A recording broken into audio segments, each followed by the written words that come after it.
A palavra de Deus governa. A palavra de Deus é viva e poderosa. Hebreus 4:12. É substância viva. É lei no mundo do espírito. É mais poderosa do que as leis da natureza que governam o universo hoje. A lei da gravidade funciona continuamente. Você não vai acordar alguma manhã no teto e se perguntar por que a lei da gravidade não está funcionando. Não, você pode ter certeza de que ao acordar de manhã estará deitado. Você não vai aparecer deitado no teto. A mesma certeza há sobre as leis espirituais de Deus e como elas funcionam continuamente. Elas funcionam da mesma forma ontem, hoje e para sempre. Elas nunca mudarão.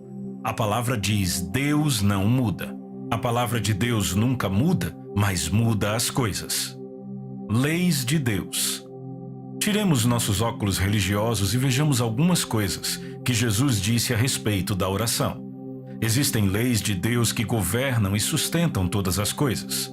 Eu quero que você veja que as leis às quais nos referimos são as leis de Deus e são espirituais. Deus é um espírito e ele criou o universo.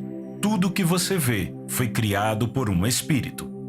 Agora, às vezes, as pessoas têm a ideia de que este é o mundo real e que o mundo espiritual simplesmente não existe porque não podem vê-lo com o olho natural. É como uma névoa em algum lugar. Muitas pessoas acreditam nisso, como acreditam no Papai Noel. O mundo espiritual é o mundo real. Este que você vê não é o mundo real. A palavra diz que as coisas que se veem são temporais. 2 Coríntios 4:18. Em outras palavras, tudo isto está sujeito à mudança. Mas a palavra de Deus vive e permanece para sempre.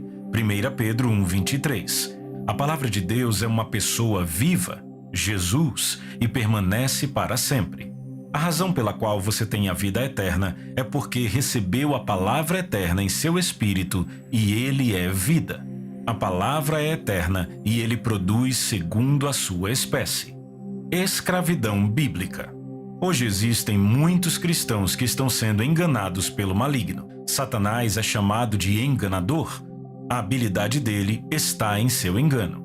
Jesus o despojou de toda a sua autoridade e poder. A palavra de Deus sempre despojará a armadura de Satanás e trará à luz o seu engano.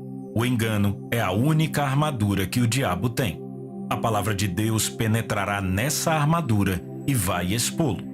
Muitos são mantidos em cativeiro por certas passagens da Bíblia. Você já percebeu que o diabo tentou colocar Jesus em cativeiro citando as Escrituras? Veja, o inimigo conhece textos bíblicos, mas ele os citará fora do contexto para levar você à escravidão. Se você tirar as Escrituras do contexto, poderá fazer com que a Bíblia diga o que você quiser. Por exemplo, a Bíblia diz que Judas foi e se enforcou. Então, em outro lugar, Jesus disse: vá e faça o mesmo. Se você tirar essas duas escrituras do contexto e colocá-las juntas, poderá dizer que a Bíblia diz que não há problema em se enforcar. Bem, algumas pessoas têm feito isso. Elas se enforcaram espiritualmente fazendo isso. Certas escrituras mantêm as pessoas em cativeiro, porque elas parecem dizer coisas que não estão dizendo de jeito nenhum. Se você aprender a dividir corretamente a palavra, isso produzirá liberdade. Produzirá também poder e força em sua vida. Assim como o alimento produzirá força física para o corpo, a palavra de Deus produzirá força espiritual para o homem espiritual. Precisamos nos banquetear com a palavra e sermos praticantes dela.